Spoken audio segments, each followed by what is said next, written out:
And I will call quorum and call the meeting to order at 9:06 a.m. And first order of business is to do roll call. Am I the one who calls that, or would you prefer to call roll call? It's usually the chair, but I'm happy to do it if you prefer. No, that's fine. Okay. So going through on the list, Brenda Silvius Is absent today. Vice Chair Moses Milazzo is here. Mayor Becky Daggett. Here. Commissioner or Board Member Ashley Page. Here. Board Member Lorena Knapp.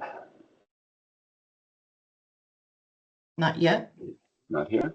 And Board Member Nadine Hart. Not here. Good. And Board Member Tatum Covey. I'm here. Great, thank you. Second, or third, I guess, There we go. item is public comment. At this time, any member of the public may address the board on any subject within the board's jurisdiction that is not on this meeting's agenda. The Arizona Open Meeting Law prohibits the board from discussing or taking action on an item that is not listed on the prepared agenda. Commissioners may, however, respond to criticism made by those addressing the board, ask staff to review a matter, or ask that a matter be placed on a future agenda. To address the board on an item that is on the agenda, please wait for the chair to call for public comment at the time the item is heard. Do we have any members of the public attending or any emails from members of the public? I don't see any members of the public in attendance and have not received any email correspondence to share with the board. Okay, thank you. Item number 4 is approval of the special meeting minutes from September 25th, 2025. Hopefully you've all had a chance to review those minutes. Do I have a motion to approve? This is Ashley. I'll approve. Thank you, Ashley. Do I have a second? I'll second. Great, thank you. And do we have any comment? Okay, hearing no comments. All in favor of approval of the minutes, please indicate by saying aye. Aye. Aye. Aye. All right, the minutes have been approved. Next, item number 5, we have action items. First item on the action item list is Resolution 2025-07, EHV Local Preference, presented by Sarah Dar and Charisse Barreto Aguilar. Good morning. Could I do a quick clarification on the second for the minutes? I think it was the mayor. Yes, there Okay. were 2, but mayor came in slightly ahead. All right. Thank you for that. And good morning, board. Thank you so much for making time to be with us this morning on a particularly cold and snowy day. I'm going to hand this to Charisse in just a moment, but one of the things I wanted to go over with you is why you're going to see some resolutions today that look slightly different. And that is rooted in the roles and responsibilities of the board as granted by City Council. So as a quick reminder, the Housing Authority Board can make decisions and adopt things that HUD says we have to do, and we have choices like this. These are your parameters.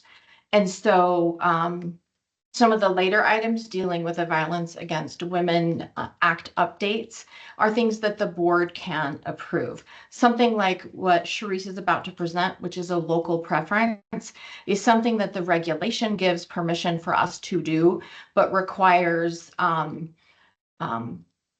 the enacting ordinance for the Housing Authority Board requires City Council approval of something like establishing a local preference. So that's the reason you're going to see resolutions in different formats today. The first one will recommend that City Council adopt. The others are that the Housing Authority Board is adopting. So let me know if when we get into it, if you have any questions, and I will, if you'll close your eyes, I will scroll down to the staff summary, and then we can move on to the resolution. And with that, I'm going to hand it over to Charisse. I don't know if this has been announced yet, Charisse. Has your new position been announced at the last meeting? I was out for quite a while, so just making sure. I don't know what I missed and what I didn't. But Charisse is a voucher program manager. Well deserved, and the program is in excellent hands.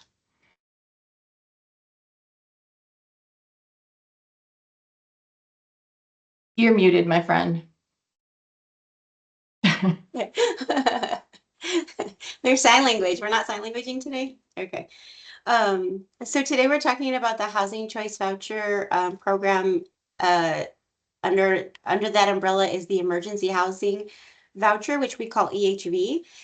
This was adopted by us back in 2021. The program was due to last up until about 2030.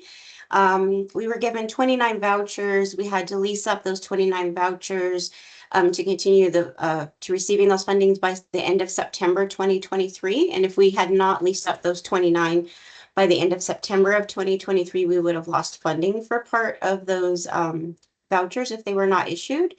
So we were able to successfully do that. And as of today, we have about 21 active vouchers. And the reason we can't reissue those is because funding stopped after September. So once someone leaves the program or is terminated, that voucher then goes away. So we can't reissue that voucher to anyone. So in March, they announced that the funding was going to, there wasn't going to be enough funding through fall of 2026. So that's like 5 years short or almost 4 years short of what we were hoping it would last through. But unfortunately that wasn't the case. And so we ended up having to apply for a waiver to be able to, I'm jumping ahead, let me go back. So then in June and August, HUD said you can apply for a waiver. That waiver then allows the current EHV participants to be placed on the wait list, but almost kind of being bypassed on the wait list and then issued vouchers, current Section 8 vouchers. We got really lucky because with the overtake of Williams vouchers, we actually had extra vouchers to be able to supplement for that. So that's a win-win for us because there's a lot of housing authorities out there that have over hundreds of EHV participants that they're just kind of waiting to see what's going to happen with those households. So we were lucky enough to be able to have extra vouchers to be able to issue. But in order for us to do that, we had to do a waiver and seek approval to amend our Section 8 admin plan to be able to create a local preference that says, hey, all of these people all these households that are on the that are EHV participants can now be available will have priority to receive Section 8 vouchers, and kind of bypassing that wait list. And one part of that's kind of good for us is that if however many we have, which is 21 right now, if we can do this by the end of February of 2026, we get a bonus of $1,000 for administrative fee for each of those vouchers that get transferred over. The waiver. So there was wording that we had to add into our admin plan that kind of made it broad, because what if this happens again? We have we have about 3 other special programs that we utilize or that we have that, if this happens again, we wanted to use like a basic language that says, hey, this is going to cover any of these vouchers or special funded programs under that Housing Choice Voucher program. And if they're ever like discontinued due to insufficient funding or discontinued like funding and overall, then this kind of helps us say, hey, well, we've got this covered. We don't have to do this again. So that's kind of the gist of it. We did the waiver. There is an incentive. Funding is available, like I mentioned, so we do have those extra vouchers that we can use, and then there's a potential to secure up to about $21,000 in Section 8 funding. So I know we've talked about this before, but it hasn't been presented or approved. However, in 2021, we did update our admin plan again, adding in EHV and VASH screening changes. So this has been in our admin plan. Now, this is just something that we're trying to add that language to help us be able to get that local preference in for these folks in the special programs. I think that's it, but hopefully I didn't miss anything. You did well. Thank you. Any questions? Yeah.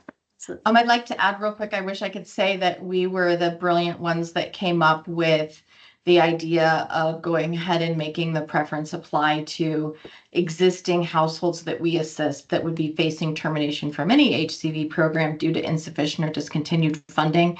I lifted this out of Tucson's language after talking with their director and their reasoning behind it, so that should in the future another program's funding be discontinued 5 years early, or however that works, that we're able to prioritize keeping people housed instead of putting them back into the cycle of homelessness. And if you'll remember, HV vouchers were targeted to some of the most vulnerable in our community. We worked with the continuum of care to identify those vulnerable eligible households. And so this one would be particularly painful for individuals to go back into the cycle of homelessness. So we were grateful to see the additional information and guidance from HUD.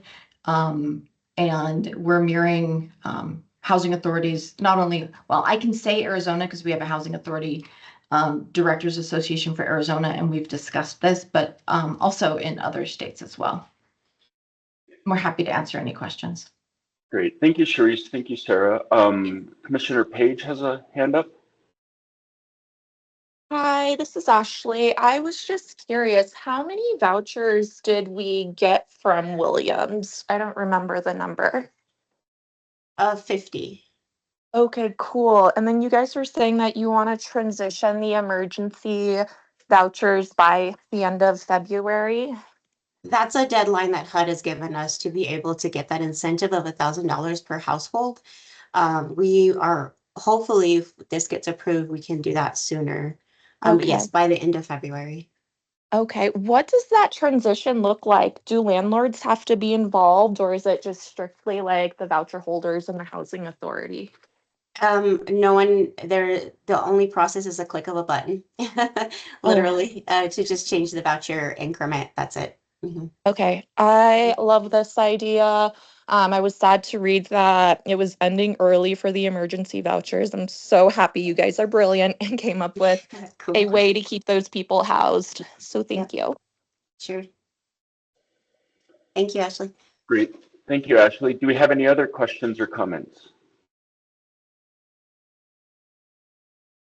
Okay, so seeing none, I believe I have to ask for a motion to approve the resolution.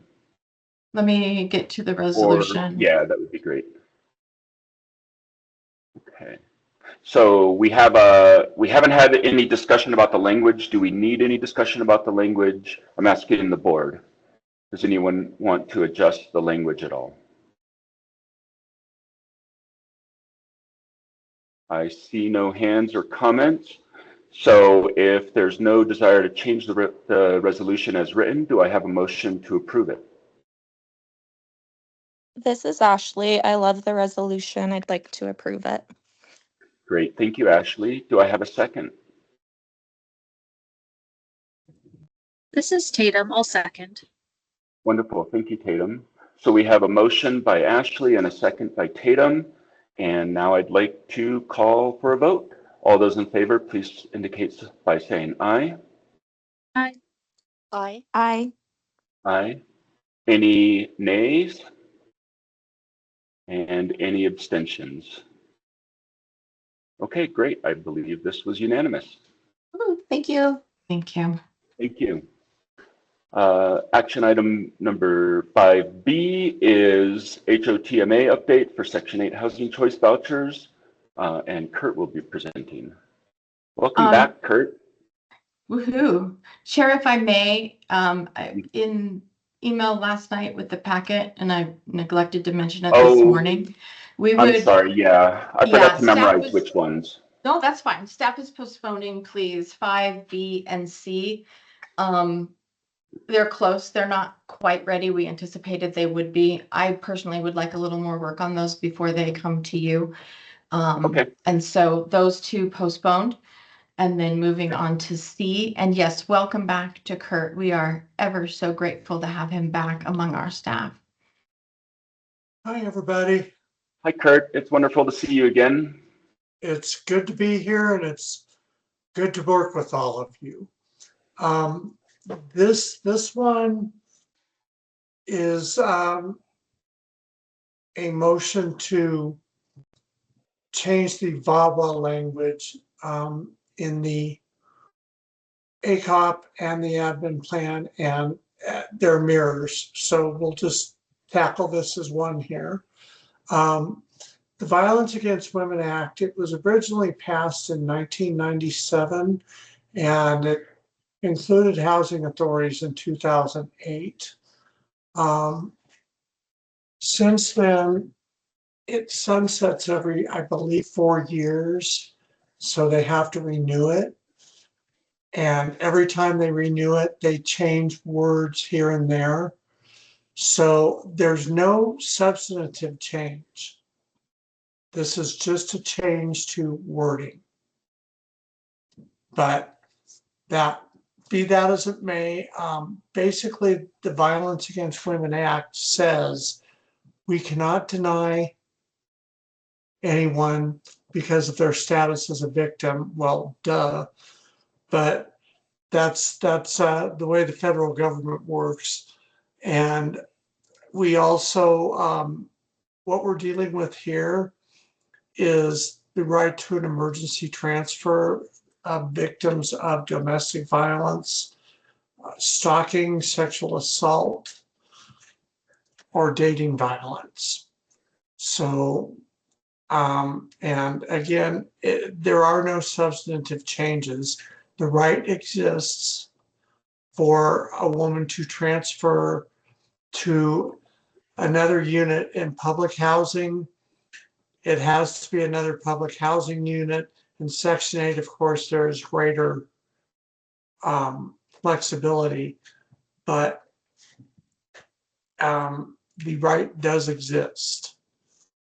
So that's, and of course, the emergency transfer on the public housing side is as a unit becomes available. So we can't kick out another resident in order to emergency transfer someone. And they do have the right to, okay, sorry, they do, they do have the right to turn down a unit if they feel that it's not any safer and still remain on the list. And I believe that's it. And there's no financial impact, by the way.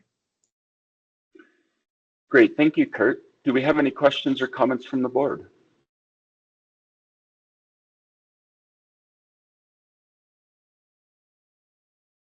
I have a question. Okay, go ahead. This is Ashley. I love VAWA, but I hate the acronym. Do you know if HUD or like anyone is ever going to change that to Violence Against Anyone Act instead of like woman? I do not, because I'm in favor of Violence Against People Act. Yeah, I am Violence too. Against Anyone Act would work as well. But HUD actually doesn't set the acronym. It's congressional. Okay. That was it. Thank you. You're welcome. Thanks, Ashley. Any other comments or questions?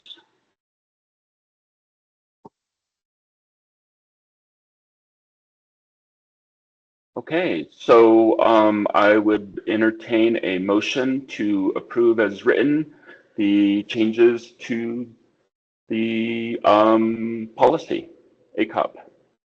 Chair, if we can, we to take the two resolutions separately so we can show different approvals. Yeah, that would be great. So let's start with 2025-11, amendment to the admissions and continued occupancy policy to incorporate the required changes. Do I have a motion? This is Ashley. I'll motion to approve. Thank you, Ashley. And do I have a second?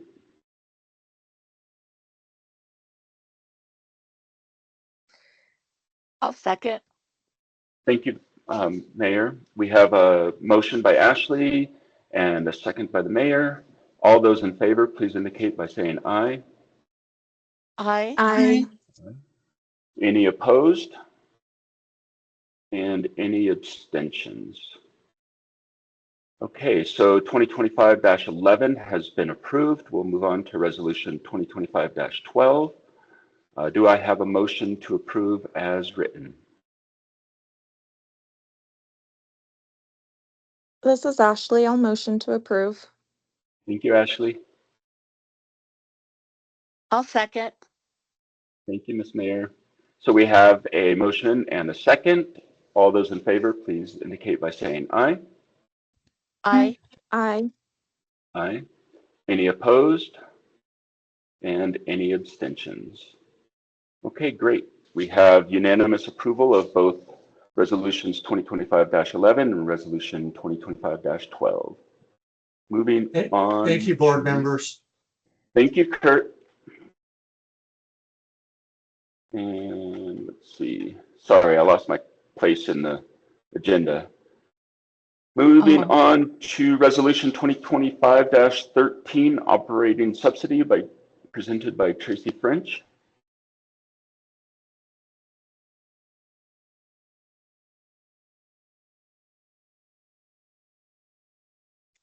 Sorry. Good morning. Good morning, Tracy. I'm here to present the fiscal year June 2026 operating budget for the low-income public housing. This happens every year about this time, and this year was a bit different because of the closing of the government, and so it was kind of tricky. This one was, but we're here to get board approval on the amount of $553,000 for the operating subsidy. And I know it's not on this board resolution. It didn't ask for the amount on here. This is a HUD document. Right, Sarah? Yes, this resolution looks different because this is the Yeah. form that HUD mandates that we use for this purpose. And I'm fully aware that it does say budget. In this case, budget to HUD means appropriations. So this is really our acceptance of the operating fund allocation and our commitment that we won't overspend it or spend it inappropriately. Great, thank you. Do I have any questions from the board?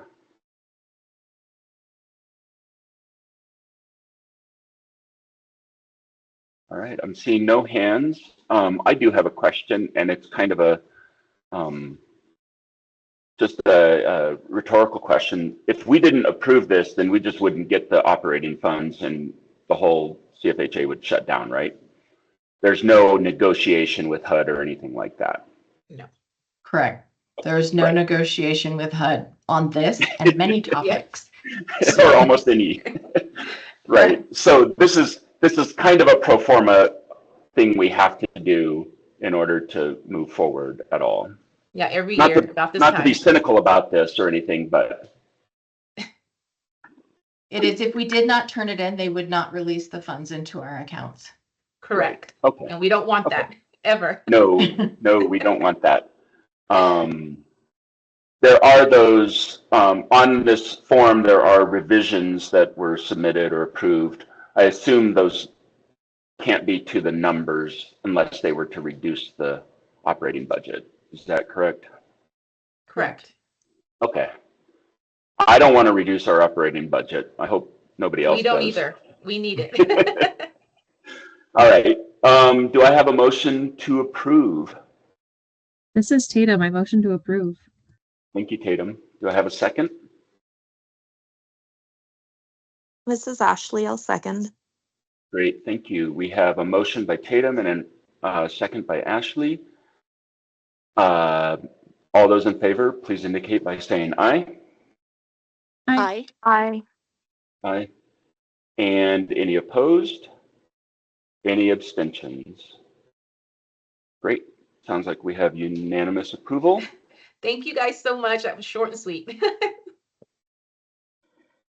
And I believe we are done with action item number 5 or item number 5 action items. So now we are on to item number 6, informational items and the director's report. Sarah. Good morning. I've got a list for you. To share one, welcome back to Kurt. It was a long absence, and we are so grateful that he is back with us as staff. We missed him, and there, Kurt, I said it publicly, my friend, we missed you. So I wanted to go over a couple things. I'm going to start with the HUD shutdown, so that the board is aware of how it did and did not impact us, both our programs, excuse me, and our staffing. And so the HUD shutdown this time was not particularly different from other shutdowns in the past, where the money that is forwarded to us monthly to pay housing assistance payments for Section 8 vouchers was forwarded. They front loaded our accounts in anticipation of it. And then even though federal HUD staff was not being paid, nor were they supposed to be working, when it went on longer than anyone expected, we had HUD staff come in and make sure that those monies were flowing, for which we are very, very grateful. Should that have not happened, the city of Flagstaff has always, and this one is no different, agreed that they would carry us if need be, knowing that the money will come. HUD is contractually obligated to provide it eventually, that we would be able to pay our bills, pay the housing assistance payments. No one would lose housing because of the shutdown. And we did not have to tap into that this year again, which I think our management services staff and our staff is really grateful for.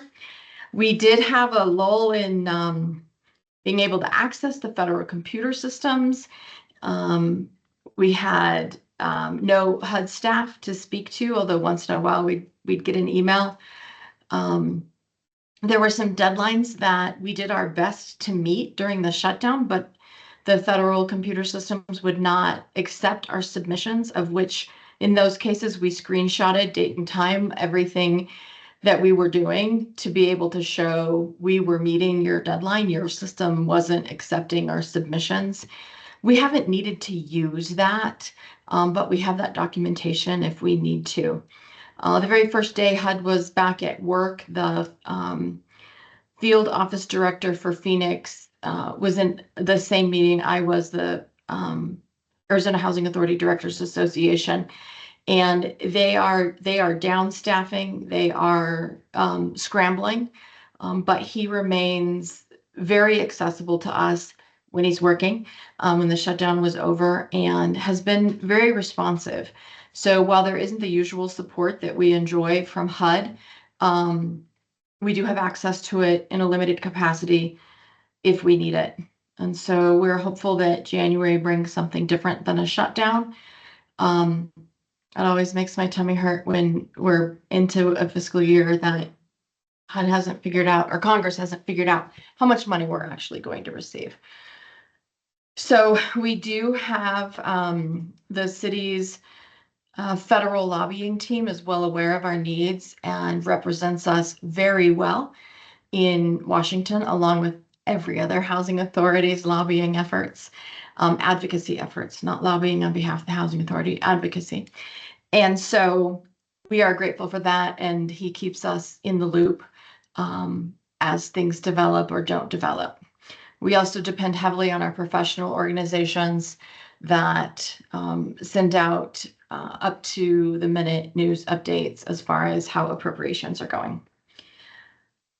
So I wanted to cover the HUD shutdown. When Kurt came back, because he'd been gone so long, his logins to the systems had expired, and you have to have the help desk renew your passwords if you haven't logged in over a certain amount of time. And so Kurt came back, but wasn't able to access any of the federal systems until the government reopened.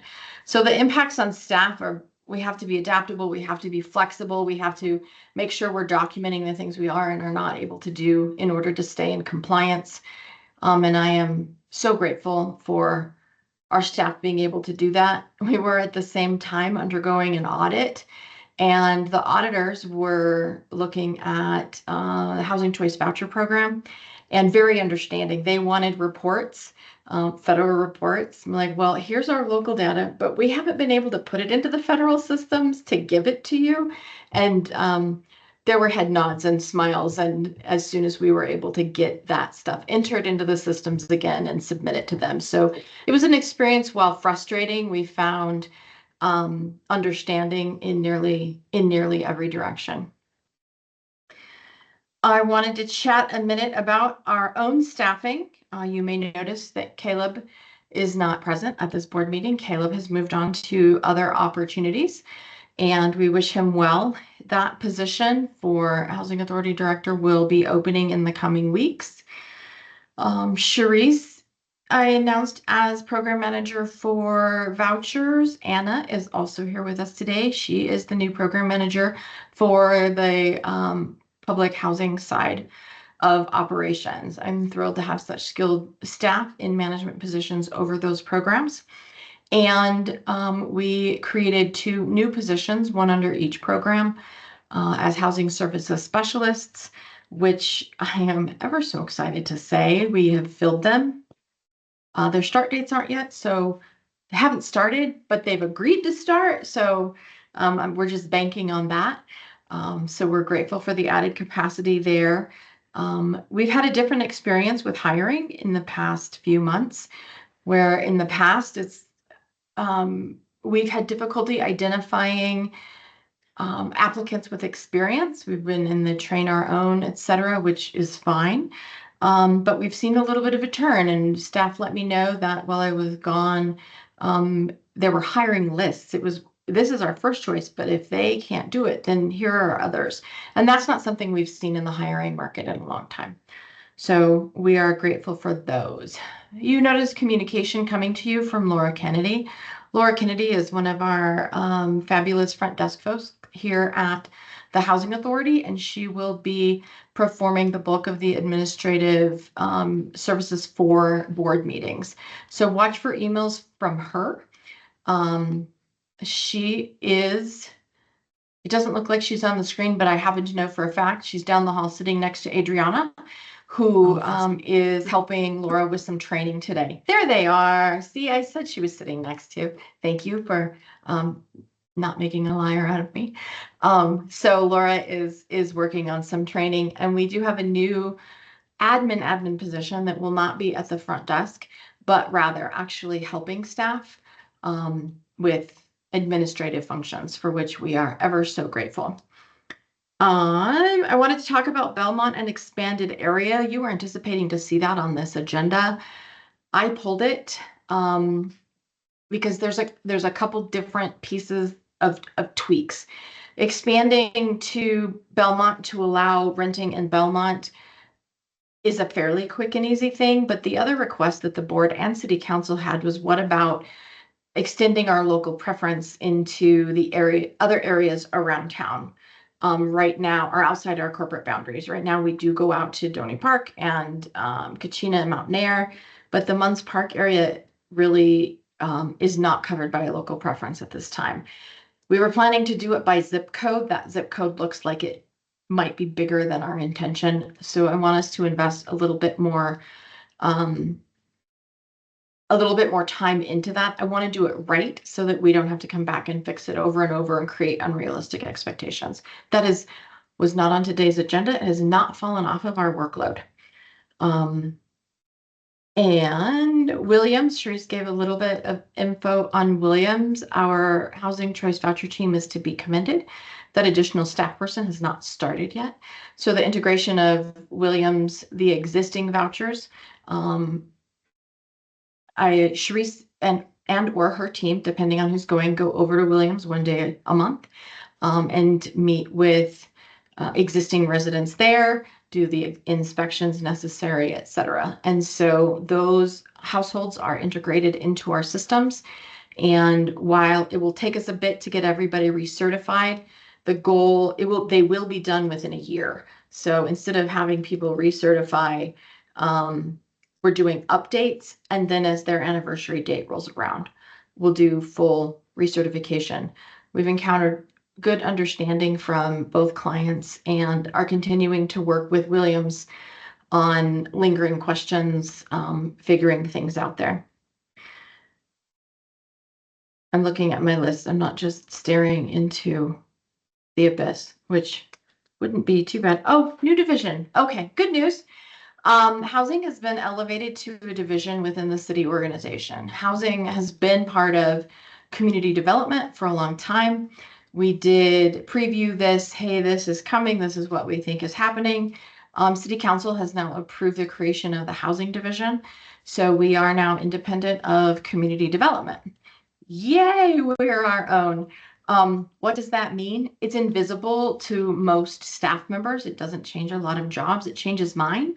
It changes responsibilities for the assistant director somewhat, but is a positive given that it gives me greater access. It eliminated a layer of bureaucracy between myself and city management and city council. You may have heard we have a new city manager, Joanne Keene, was appointed by council 2 weeks ago, 2.5 weeks ago at this point in time. Joanne was the deputy city manager. She was my boss before her appointment to city manager. And she, in her role as city manager, is keeping housing as one of the divisions that will report to her. So the city organization continues to make housing a priority, and it is shown through actions such as this, which we are very grateful for the support that we receive in that direction. Those were the things off of the top of my head to share with you. If you have a, hey, Sarah, you didn't talk about or touch on, I would be happy to go ahead and share information if I can in those areas. Thank you so much, Sarah. Do we have any questions from the board? I have a comment. This is Becky, and this just speaks to your leadership, Sarah, that that your section has been elevated to a division, and it is about time. I'm just so delighted, and I think that this is going to do it's going to pave the way for huge step forward in providing housing to residents of Flagstaff. Thank you, Mayor. I appreciate your recognition of my leadership. A leader is nothing without the people surrounding them. And I am ever so fortunate to be surrounded by a fantastic team. We just had yesterday and last Wednesday 2 day-long retreats talking about creating our identity as a housing division, working on the mission statement. I don't want to call them team building exercises because everybody goes, you, but some great team building exercises. And I have to tell you, I was incredibly impressed with the level of trust the housing staff brought to the room, the level of willingness to participate, to take risks in a room where not all of our programs know each other. We have staff in 4 different offices. We don't always encounter each other. And I was thrilled. I was absolutely thrilled to see how dedicated and passionate our staff really are. And I have one more thing, but I see Tracy has her hand up.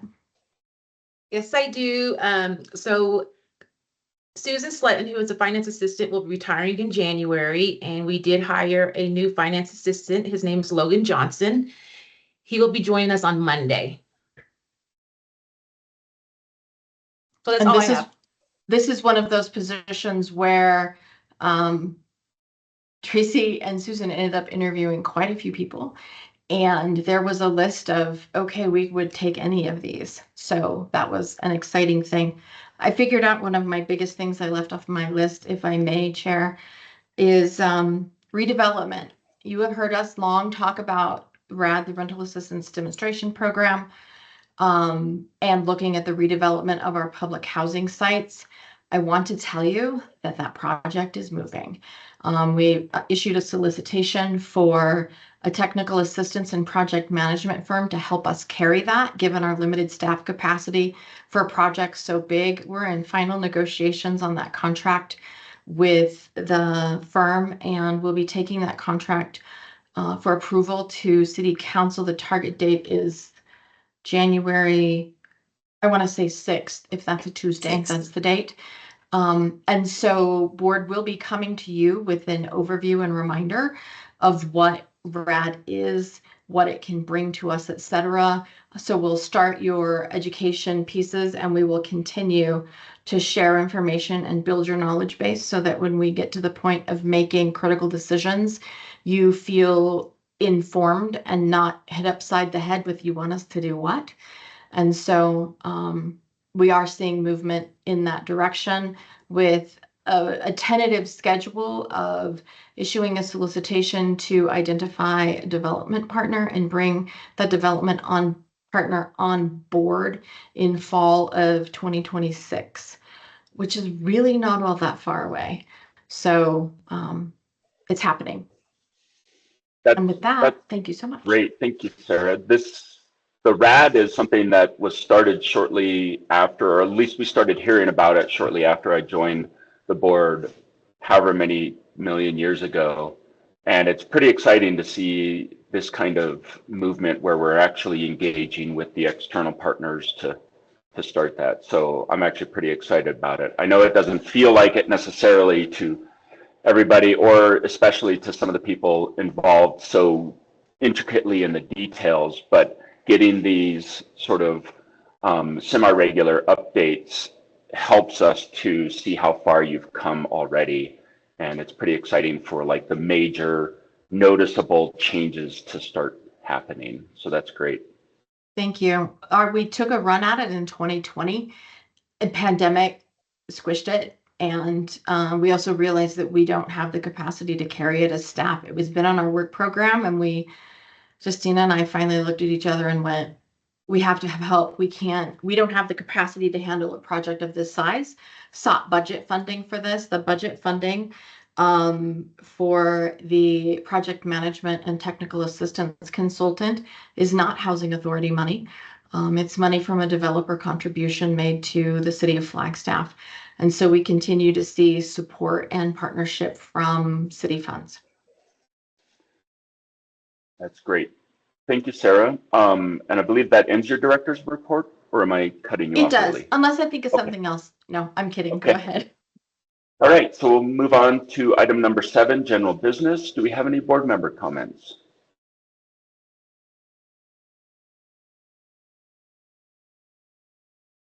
I see no hands. I see no unmuting. So 7B, discussion regarding the next scheduled meeting, Thursday, December 18 at 9 a.m. Usually this agenda item says next meeting date. Right. Because this is so close to the holidays, I wanted to take this opportunity to see if the board members that are in the room today, tentatively, we won't hold you to it, we understand things change, but would this be a date that works for you? And if not, we can seek another date or simply postpone to a January date. Does anybody have at this point in time conflicts with the December 18 at 9 a.m. meeting? I may be on an airplane. I'm not 100% certain. I have a meeting that I have to attend, and I can't remember what my flight dates were. So it's possible I will not be able to attend. Put a question mark by you. Thank you. Yeah. Any other board members?